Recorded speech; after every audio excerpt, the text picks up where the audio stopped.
8 de la mañana, 46 minutos. Si usted se enfrenta hoy a los diferentes títulos que aparecen en todos los portales internacionales para tratar de entender un poco la situación que se vive en este momento en Brasil, seguramente por todos y cada uno de esos títulos termine con un menjunje bastante importante en la cabeza. Porque hay diferentes formas de tomarlo, de analizarlo, de verlo y por supuesto además de emitir, en definitiva, opiniones y tratar de armar los próximos días, las próximas horas del Brasil. La realidad y lo cierto es que el Supremo de Brasil, de alguna manera, lo ha abocado a Lula, como dicen algunos, a un inminente ingreso a la cárcel porque por un estrecho margen, ya lo hemos dicho, 6 votos contra 5, los magistrados del alto tribunal rechazaron el recurso del expresidente para evitar su encarcelamiento. Algunos dicen el último recurso del expresidente. Para tratar de entender un poco la situación que vive el país norteño, es que con mucho placer recibimos a Javier Bonilla Sauz, licenciado en Sociología y Economía Política, es coordinador académico del Departamento de Relaciones Internacionales de la Universidad Ort, a quien le damos ya la bienvenida y los muy buenos días. ¿Qué tal? ¿Cómo le va? Muy bien, muchas gracias. Gracias por la invitación. Buen día. Estar acá. Gracias por venir. Lo primero que se me ocurre preguntarle es de qué manera vivió, si es que lo vivió en directo y hasta último momento, la decisión del tribunal. Era muy engorroso. Recordemos que la sesión comenzó sobre las 2 de la tarde y pasada la medianoche fue que se tuvo una dilucidación con respecto a la situación. Bueno, sí, obviamente, a medida que más iba a venir a conversar con ustedes, que tratar de dar un poquitito de luz sobre un tema tan complejo, porque esto es un tema complejo y largo en el tiempo. Hay que recordar que esto empieza con el mensalao en el primer gobierno de Lula, cuando se descubre la compra de parlamentarios por el Poder Ejecutivo. O sea que esto es una historia muy vieja. Entonces, obviamente eché una mirada al proceso final de la discusión interna y de las argumentaciones de los integrantes del tribunal. El resultado era no previsible, pero tampoco muy sorprendente. Es decir, todo el mundo pensaba que iba a ser un resultado negativo para los intereses que Lula pretendía defender, pero muy justo, muy ajustado. Y lo que llama un poco la atención es cómo en un país en que la justicia ocupó un lugar siempre muy secundario, con mis años yo recuerdo la dictadura del 64, ¿no? Es decir, desde los 60, 70, 80, la justicia no era un actor significativo en la política y en el país del Brasil. Eran las Fuerzas Armadas mucho tiempo, algunos partidos, los sindicatos, en fin, había otros actores y las grandes empresas que también están jugando acá, ¿no? Sin embargo, aquí hay una novedad. Es decir, bien o mal, eso no sé porque además habría que conocer jurídicamente un proceso que es complejísimo, pero bien o mal, la justicia tiene un rol protagónico que a mí en principio no me parece mal. Prefiero el rol protagónico de la justicia que el de los militares. Eso para empezar. Dicho también al pasar, me pareció absolutamente sorprendente y no del todo admisible las declaraciones del general Villaboas y de algunos otros generales que con algunas expresiones más bien retóricas, pero lo que estaban haciendo es convocando una suerte de apoyo anti-Lula. Las Fuerzas Armadas no tienen por qué pronunciarse ni a favor ni en contra de nadie, sea lo que sea. Personalmente, yo pienso, es una cosa personal, pienso que lo de Lula es horrendo y Lula es indefendible. Pero eso no justifica que las Fuerzas Armadas se pronuncien o envíen mensajes como los que enviaron, ¿no? Entonces, en ese sentido, si comparamos aquellas Fuerzas Armadas que yo cuando joven tengo del golpe de Estado, primer golpe de Estado grande del Cono Sur, ¿no? Que yo tengo en mi memoria, con estas, bueno, las veo que la justicia se creció. Bueno, eso me parece que es positivo. Ahora, Pero hay muchos que acusan al poder político de tener injerencia sobre el poder judicial, ¿no? Si ese es el camino, digamos, de aumento de la injerencia de la llamada justicia. No tengo claro, sí, siempre se puede, la influencia se puede leer de un lado hacia el otro o viceversa. Como todo en la vida. Ah, ahí está. Pero me da la impresión que en todo caso, desde el punto de vista del peso específico que tiene una decisión judicial en la vida política del Brasil, esto para mí historia personal, para mi historia como analista, como profesional, resulta relativamente novedoso. ¿Me explico? No me resultaría novedoso en países europeos donde cuando se pronuncia un tribunal, se pronuncia un tribunal y todo el mundo boca abajo. ¿Me explico? El de Brasil era otra cosa. Brasil era el que se pronunciaba el comandante jefe, ¿no? O algún gran líder, algún gran Vargas, algún Getúlio, ¿no? Algún Perón, algún Lula, que decía, y era él el que de alguna manera orientaba el camino de la... Lo que pasa es que la izquierda política a nivel latinoamericano y particularmente en Brasil dice lo que se está haciendo es buscando chicanas o argumentos jurídicos para meter en presión a Lula y de esa manera impedir que sea electo presidente. Nadie discute que Lula probablemente sea electo presidente si se puede presentar elecciones libres. Sí, de hecho seguramente es posible y lo que pasa es que aquí hay un problema que es jurídico. Es decir, los problemas de Lula con la justicia empiezan en el primer gobierno con la compra de votos en el Parlamento. Es mucho antes de que estamos hablando. Claro, sí. Es bueno recordar porque... Después está Lavallato. Y después está Odebrecht, que se transforma en el financiador de 10 o 15 gobiernos de América Latina. Claro, es bueno recordar, Entonces, porque son 7 causas en realidad que tiene abiertas Lula en Brasil. La pelota contra el piso. Alguien me quiere hacer creer a mí que la empresa Odebrecht financió operaciones de todo tipo y calibre y calidad en América Latina sin que Lula estuviese informado. ¿Alguien lo cree acá? No, entonces, yo no voy a defender a Lula ni a atacarlo, para eso están los jueces. Constato que haya jueces en esto, a mí me tranquiliza más que antes había militares. ¿Me explico? Sí. Eso es lo que me parece importante.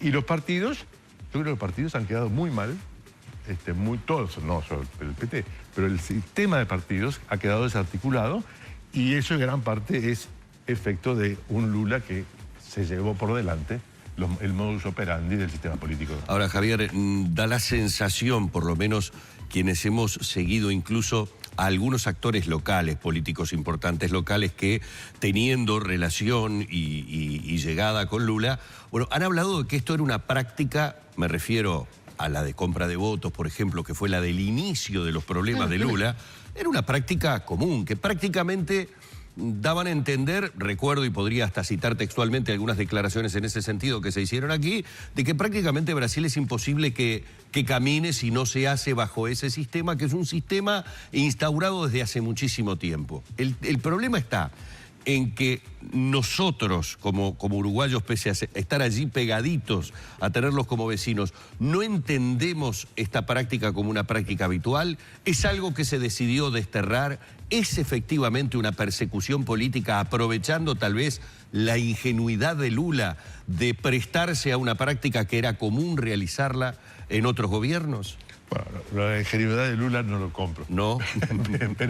pero la pregunta es válida, en el sentido siguiente, es decir, una de las características que tiene el Brasil desde hace tiempo, y lo venía mencionando yo desde otra perspectiva, es que lo que se llama un sistema de partidos, en sentido estricto, nunca lo tuvo como tal. Entre otras cosas, por ejemplo, por su conformación realmente federal. De todos los países de América del Sur, es un país realmente... Argentina no es un verdadero país. No, pero el federalismo es en Brasil. El federalismo hace que los partidos se expandan y entonces pierdan unidad y pierdan coherencia y cohesión. Entonces, eso es un dato. Que haya habido,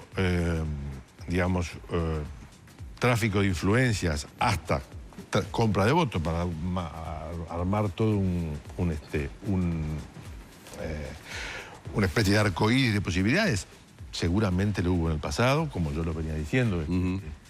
Y seguramente quienes más lo hacían efectivo y lo llevaban adelante era lo que yo llamé los militares, que en realidad, si tenemos tiempo para seguir desglosando esto con un poquito más de minucia, hay dos tipos de militares en este juego. Los militares integrantes estrictamente de las Fuerzas Armadas, es decir, el aparato militar, que en los años 60 y 70 era el dueño de la cancha, digamos, y era el dueño de la cancha, del estadio, del juez, del lineman, ¿no? Y hubiese decidido del gol de quién hubiese sido, si hubiese sido un autogol.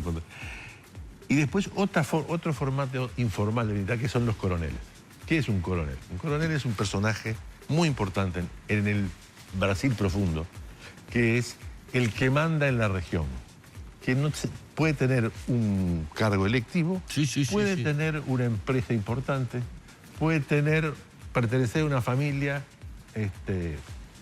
que está arraigada en la zona desde hace 3 o 4 generaciones. Lo hemos podido ver muy bien pintado en los propios teleteatros brasileños, donde vemos esas figuras casi feudales que tienen una influencia Color de Melo. política brutal. Ahí. Un ejemplo, Color de Melo. Creo que es Alagoas, pero puedo equivocar. Uno llega a Alagoas y todos los comercios son Color de Melo. Me puedo equivocar de nombre del estado porque hace tanto tiempo que no voy a esas zonas. Pero quiere decir que esos eran los personajes que distribuían el juego. ¿Me explico? Entonces, hacer una lectura desde una mirada, digamos, democrático-liberal como la que estábamos más o menos acostumbrados nosotros, o por lo menos estábamos, a llevar adelante de manera sistemática, choca con esa realidad. Ahora, eso pasa en todas partes. Yo viví 10 años en México y hay otra versión de esto mismo que estamos viendo que no se parece en nada, pero funciona de una manera también tan disruptiva de lo que sería el funcionamiento democrático liberal como Brasil en el caso de México. Ahora vamos a tener elecciones en junio y el candidato que viene en punta, yo diría que hace palidecer conjuntamente a Lula y a Maduro. Entonces, esa es parece la realidad que tenemos Ahí está, este es el panorama, ¿no? El análisis del hoy, con una herida social abierta, profundizada con cada paso de estos que se va conociendo como el de anoche. ¿Cómo sigue? Bueno, eso... ¿Cómo se rearma? Bueno, hay muy pocos analistas del mundo que te puedan arriesgarían hoy alguna hipótesis y sobre todo cómo esto influencia también a la región y las relaciones con Uruguay. A ver, del punto de vista del Uruguay es muy importante porque el Uruguay quedó como que pegado a un proceso de explosión populista en América Latina, que arranca con los Kirchner, sigue con todo hasta lo que es hoy Maduro. Y bueno, eso viene cayendo, viene perdiendo fuerza.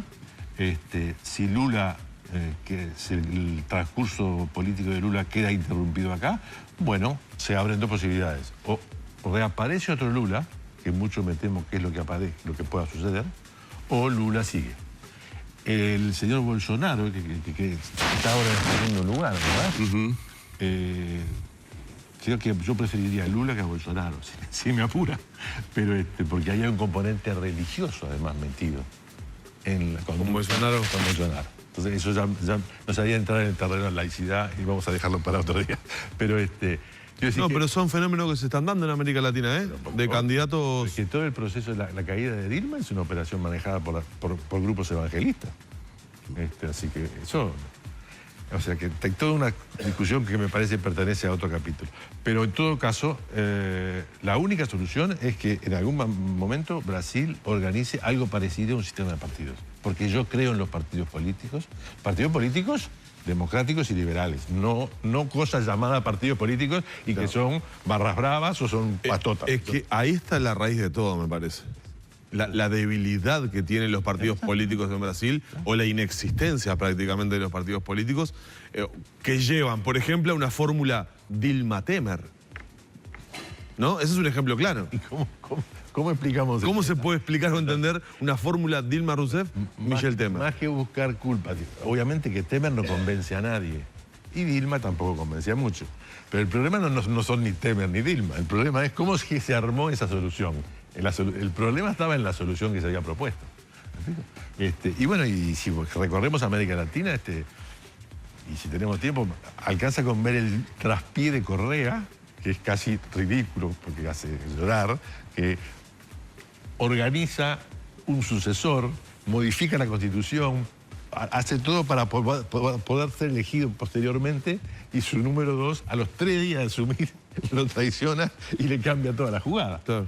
O lo que yo podría contar sobre la política mexicana, que también, ¿no? Entonces yo creo que América Latina algún día va a tener que tomar una decisión, a ver si va a encaminarse realmente hacia la modernidad política en el sentido fuerte, o permanecer en estas permanentes ciclos de crisis convulsivas o menos convulsivas, pero la estabilidad no es lo que nos caracteriza.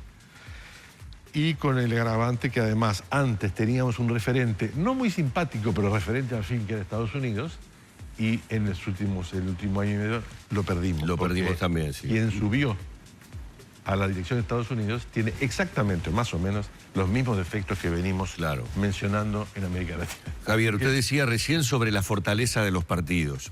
Esto sucedió pasada la medianoche. Ya hoy, temprano en la mañana, los medios periodísticos brasileños, además de dar detalles de obviamente lo que fue la negativa, la habeas corpus presentado por Lula, comienzan a investigar sobre la interna del PT para ver cuál sería la reacción. A propósito del partido como tal, algunos medios ya están diciendo que el PT comienza a medir la capacidad de Lula para transferir votos. Es decir, ¿qué fuerza tiene como imagen política Lula como para posar su mano sobre un supuesto delfín que sería el que obtendría la transferencia de votos? De hecho, el título habla de transferencia de votos, de seguir ese discurso de Lula y que comienza el PT a testar a quiénes podrían ser aquellos que captarían de mejor manera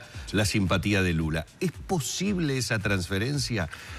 Bueno, yo creo que es muy posible que lo intenten, y creo que deben intentarlo. Es decir, me parece que es el camino razonable, ¿no? Cuidado con lo de Correa. Correa quiso hacer una operación parecida, es decir, generar un delfín, y se le dio vuelta a la tortilla. Pero sí me parece importante dejar que en ese mundo de Brasil, donde siempre fue tan difícil pensar en un partido, lo que más se pareció a un partido nacional fue el PT. El PT. El PT, en toda la historia que yo recuerdo. Si vamos para atrás, no soy tan viejo. Pero me parece que el PT va a tener que repensar a sí mismo, y si ante la evidente dificultad que va a tener Lula de ser candidato, tener que imaginar un candidato que puede ser, como lo planteabas un poquito tú, es decir, alguien que recibiese algo así como una transferencia o una transfusión de poder de Lula, que es un formato que existe, o alguien tenemos un ejemplo de otro mundo, pero muy palpable, que es Macron. ¿De dónde salió Macron? De la nada. Nadie le pasó nada. Se armó en cuestión de 4 meses. ¿Me explico? Entonces, esa es una forma de que el sistema partidario genere un líder. Entonces, bueno, que sea vía, eso ya sería muy difícil, y además no hay por qué pronunciarse. Creo que lo de Macron es relativamente exitoso, y a lo mejor una transferencia de poder para un delfín de Lula puede serlo. Eso no sé, no veo del lado de la derecha, y menos del personaje que estoy viendo ahí. ¿Funcionará eso con este descreimiento social? Porque la gente lo tiene que votar, ¿no? No es solamente... Estoy viendo ahí en una pantalla el último político brasileño respetable, que es Fernando Henrique Cardoso, que yo recuerdo, con dimensión, digamos, como para que el mundo lo vea con cierta comodidad. Pero bueno, yo creo que sí. Si funciona, el descreimiento es un problema. Más que el descreimiento, quizás el quiebre, ¿no? La división de la sociedad brasileña, que es latinoamericana. Es decir, los argentinos hablan de la brecha, ¿no?